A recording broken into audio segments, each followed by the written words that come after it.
Have you ever looked at a couple and just thought, wait, how in the world did they end up Well, together? absolutely. We all do it, even if we don't want to admit it. Right, like you see them walking down the street and there's this massive, obvious mismatch. Usually it's in how they look, and you just can't help but wonder what the dynamic is behind closed It's doors. human nature to be curious about that. Yeah. It is. But, why do we instantly conflate physical beauty with a person's underlying moral worth or their relationship value?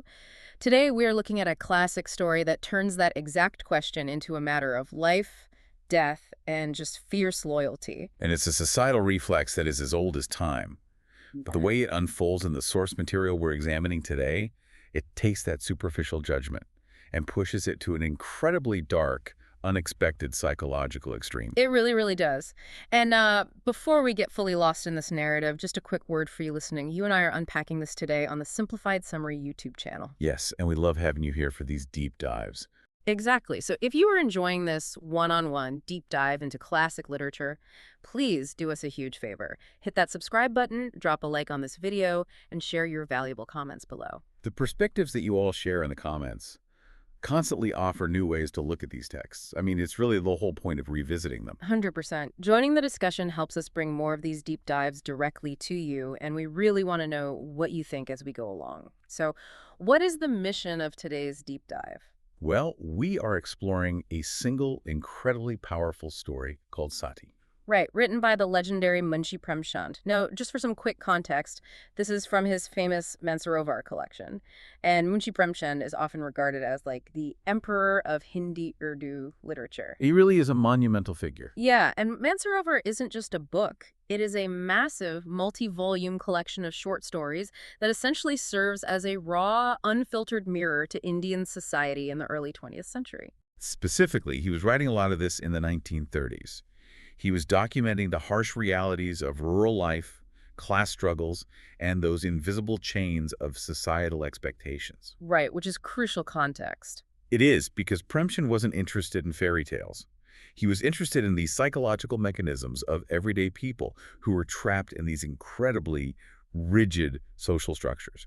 And Sati is definitely one of his sharpest character studies. Okay, let's unpack this, because to really understand the tragedy here, we have to start by looking at the central trio of characters. The core relationship dynamic is everything in this story. Exactly. It sets the stage for everything. We are dealing with a classic love triangle, but it has this massive psychological twist. So first, there's Mulia. Right, the wife. Yeah, and she is described as beautiful, completely devoted to her marriage, just a stunning, vibrant presence. Then there's her husband, Kallu. Who is the complete opposite visual. Yeah, he is physically unimpressive. In fact, the village widely considers him, quote, ugly, but he is deeply, almost desperately in love with Mulia.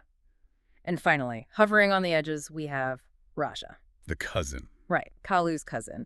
And Raja is handsome, smooth-talking, and highly flirtatious. So you have a devoted but very insecure husband, a beautiful wife, and an attractive, opportunistic relative. Right. But the real conflict isn't initially between the three of them. No. Where does it start? It's actually between the couple and the gaze of the village. The village functions kind of like a Greek chorus. They are constantly questioning the validity of Mulia and Kallu's relationship based purely on surface-level aesthetics. Wow, so they're all just openly judging them. Exactly. They literally cannot compute why a woman with Mulia's physical capital would settle for a man with so little to offer visually. It's like a real-world Beauty and the Beast dynamic, but what I find so compelling and frankly so modern about this is the psychological toll this takes on the Beast in this scenario. Yes, the internal struggle is intense. Because here's the irony. Mulia is totally fine. She isn't looking for an escape hatch at all. The text describes her as loving Kallu so intensely that she flops around like a fish out of water, waiting for him to come home from work. That's a great image from the text. Right. She is absolutely obsessed with him. But Kallu, he is eaten alive by his own mind. He's constantly looking over his shoulder, specifically because of his handsome cousin Raja, who is known around the village for charming women. What's fascinating here is how that insecurity physically manifests in Kallu's behavior. He internalizes the whispers of the village. He starts believing them himself. Precisely. He agrees with them. Kallu realizes he has secured this absolute jewel in Mulia, but he feels entirely unworthy of wearing it. He suffers from what we might call today a severe anxious attachment style. Oh, combined with a totally toxic provider mindset, right? Exactly. And how does he compensate for his perceived physical inadequacy? Through sheer, punishing, relentless physical labor. It's like he built this massive, heavy stone fortress to protect a treasure that nobody was actually trying to steal. That is a perfect way to visualize the mechanism at play. And the sheer exhausting labor of carrying those stones is what ends up crushing him. He works day and night, desperate to ensure Mulia never suffers a single hardship. He genuinely believes that his utility is the only thing keeping her around. He is trying to buy the loyalty she's already freely given him. You have to remember, in a 1930s agrarian society, physical provision was the ultimate currency of masculinity. Right. If he can't be handsome, he has to be useful. Exactly. Kallu cannot be the handsome husband, so he decides he must be the ultimate provider to a fatal extreme. He thinks, if I make her life so perfectly comfortable, she will never wake up and realize she could do better. Wow. So rest, for Kallu, probably feels like a betrayal of his own worthiness. It does. Any break he takes is a moment he isn't proving his value. And it's so tragic because modern couples still fall into this exact same trap today. I mean, one partner works themselves to the bone out of some unstated insecurity, completely ignoring the fact that their partner just wants them, not the things they are providing. It's a very common psychological trap. And in Kallu's case, it leads directly to the devastating turning point of the story. Because that insecurity, that relentless overwork, it kills him. The physical toll of his anxiety actually becomes fatal. Yeah, the burden of his own love and his total inability to feel worthy of it literally breaks his body. The engine of his destruction was his own mind, fueled by the societal expectation of what a man married to a beautiful woman should be. It's so sad. And the scene Premchand paints right after Kallu's death is absolutely gut-wrenching.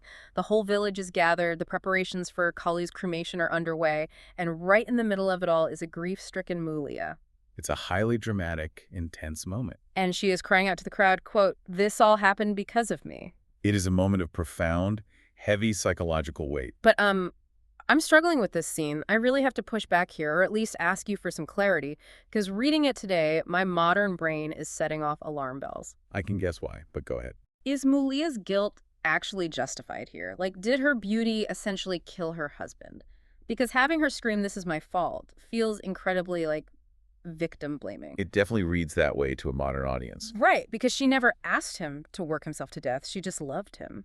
Why is Premchand putting this heavy burden of guilt on her shoulders? That is a vital observation, and it's exactly the tension Premchand wants you to feel. To understand her guilt, we had to separate the 1930s literary intent from our modern interpretation. Okay, how so? Mulia blames herself because she is the catalyst, but Premchand is making it very clear to the reader that she is not the cause. Ah, catalyst versus cause. That's a good distinction. The cause is a society that equates a woman's value entirely with her beauty and a man's value with his dominance and utility. Mulia's guilt is a reflection of how women in that era were conditioned to take on the emotional sins of the men around them. Wow. So she just absorbs his failure as her own fault. Exactly.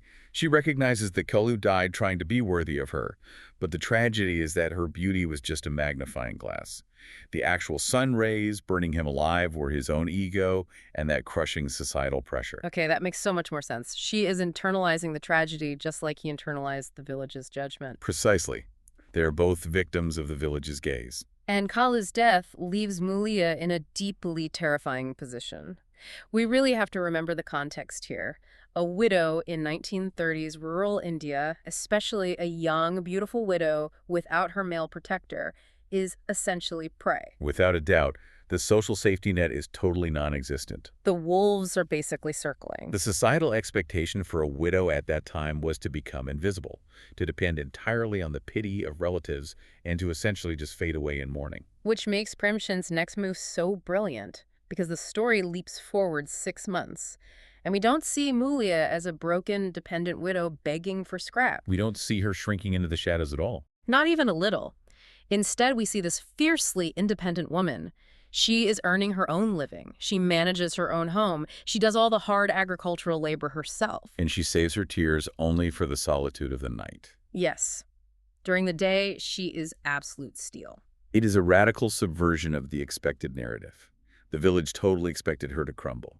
But Premchand shows us that her devotion to Kallu wasn't based on financial or social dependence. It was based on genuine, profound love. Exactly. Her daytime independence is a testament to her strength, while her nighttime tears are a testament to her enduring grief. She has completely compartmentalized her survival and her sorrow. She is basically proving that she never needed Kallu to kill himself working for her in the first place. She was entirely capable of handling the heavy lifting all along. Which just adds an agonizing layer of tragedy to his sacrifice. It really does. But, as we know, a young, independent, mourning widow is going to attract exactly the kind of attention Kallu was terrified of. Yes, and this brings us to a stark thematic contrast in the story. While Mulia is channeling her grief into fierce survival, there is a completely different reaction to death happening on the other side of the village. Right, enter Raja. Because while Mulia is mourning and working, Raja has had a life change of his own. His own wife has recently died. But instead of grieving, Instead of crying alone at night, like Mulia, Raja becomes what the original Hindi text literally translates to as a loose bull. yes, a chuda sand. It's a highly evocative, very deliberate phrase by Premchand. It's such a specific image. What does it imply in this context? A loose bull implies an animal that has slipped its tether. It roams the village freely, completely unbound by responsibility, eating whatever crops it wants, just destroying boundaries. Wow, okay. Rajan no longer has the fear of a partner's jealousy, so he embraces absolute indulgence. It perfectly captures the staggering double standard of male privilege in this society. I mean, a woman loses her husband and she is expected to either die of grief or become an invisible servant. Right, her life is supposed to be over.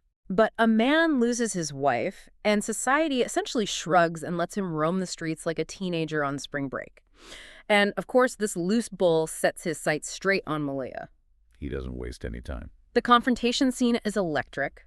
Raja struts right into Mulia's home and propositions her. He is so smooth, so entirely arrogant about it. He's incredibly bold. He basically says, look, my wife is dead. Your husband, Kallu, is dead. You shouldn't spend the rest of your youth and your life crying over a ghost. You're free now. Fulfill my desires. It is breathtakingly audacious. And notice how he doesn't even pretend to offer emotional solace or long-term security. Not at all. He goes straight to a transactional proposition, framing the fulfillment of his own desires as a logical, almost inevitable next step for her. Here's where it gets really interesting, though, because Raja is totally fundamentally misreading the room. He walks in there, genuinely believing that he is the prize she has secretly been waiting for all along. He is operating entirely on a superficial transactional level, and it highlights a profound misunderstanding of human connection. How so? Well, Raja assumes that because Kallu was physically unattractive, Mulia's loyalty must have been inherently weak or forced. He literally cannot fathom that a beautiful woman could deeply, spiritually love a plain man. I just can't wrap his head around it. Right. He thinks she was only with him out of obligation. The obligation is dead, so naturally she will leap at a handsome man like me. He assumes her grief is just a performance. It's pure narcissism. He thinks she's just waiting for a socially acceptable amount of time to pass before she upgrades. And it goes further than narcissism. It is a complete lack of emotional vocabulary. Raja represents the exact societal gaze that drove Kallu to his death. Oh, that's a great point. They are two sides of the same coin. Exactly. Raja looks at the world and sees only ledgers of physical value. He underestimates the depth of true emotional bonds because he is entirely incapable of experiencing them himself.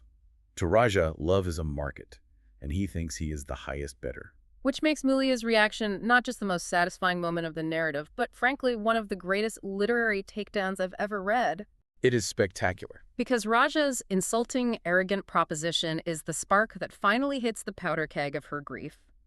This is the explosive climax of the story, and it is where the true meaning of the title, Sati, is finally revealed. It is a phenomenal turning point, and it requires us to understand exactly what Premchand is doing with that word. Okay, let's set the stage. Mulia does not just say no thank you or politely ask him to leave. Far from it. She delivers a furious, fiery rejection that verbally dismantles him.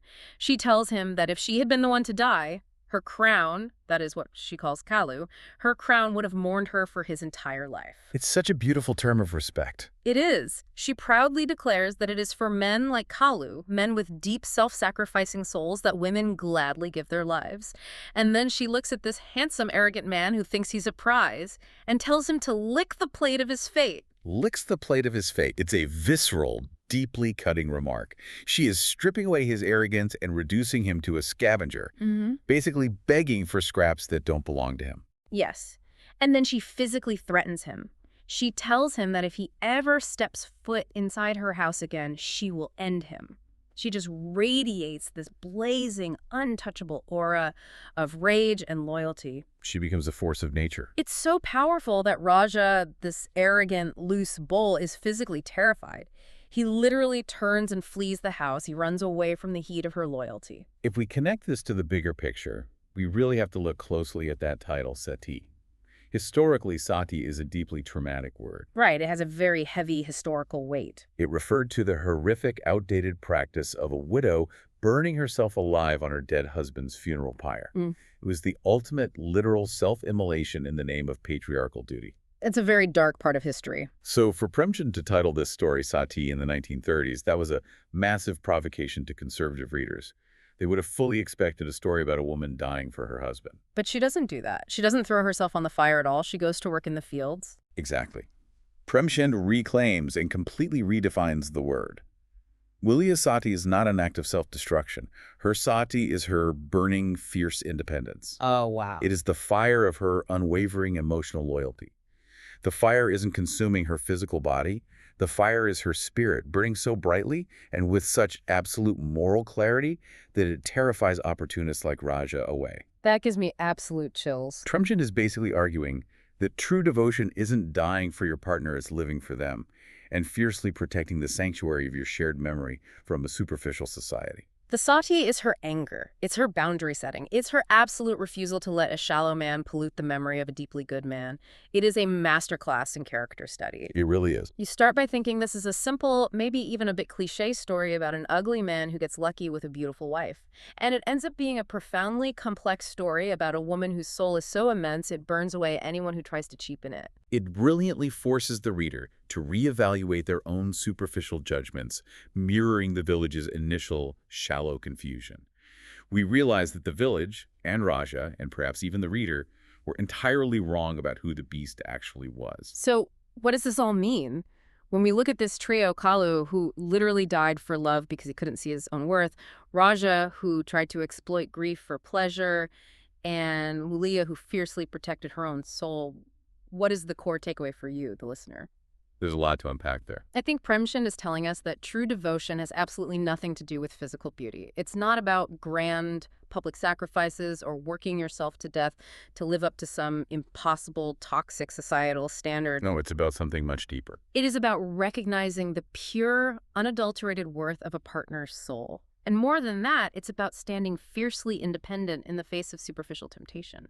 It is a profound call to value depth over surface. Yeah. It challenges us to recognize that true loyalty empowers us to survive, rather than demanding that we destroy ourselves. It really does. I want you to reflect on how you measure the worth of the people in your own life right now. Are you looking at the surface, like the village and Raja did? Or are you seeing the crown that Mulia saw in Kallu? That's the real question. And before we wrap up this deep dive, I want to warmly remind you once more, if you enjoyed this journey into Premchand's Mansarovar, please subscribe to the Simplified Summary channel on YouTube. Yes, please do. Drop a like on this video, and seriously, share your thoughts in the comments. Would you have reacted the way Mulia did? Have you ever caught yourself carrying those heavy stones like Kallu? We really want to know. As we close, I want to leave you with a final, lingering question to turn over in your mind. Ooh, all right, let's hear it. We rightfully admire Mulia's fierce loyalty and her roaring independence at the end of the story. But we must ask ourselves, does true, ultimate love require the kind of fatal, crushing self-sacrifice Kallu made, driven by his own inner demons? Or is Mulia's surviving, fierce, unapologetic independence the ultimate, true tribute to a love lost? Think about that until next time.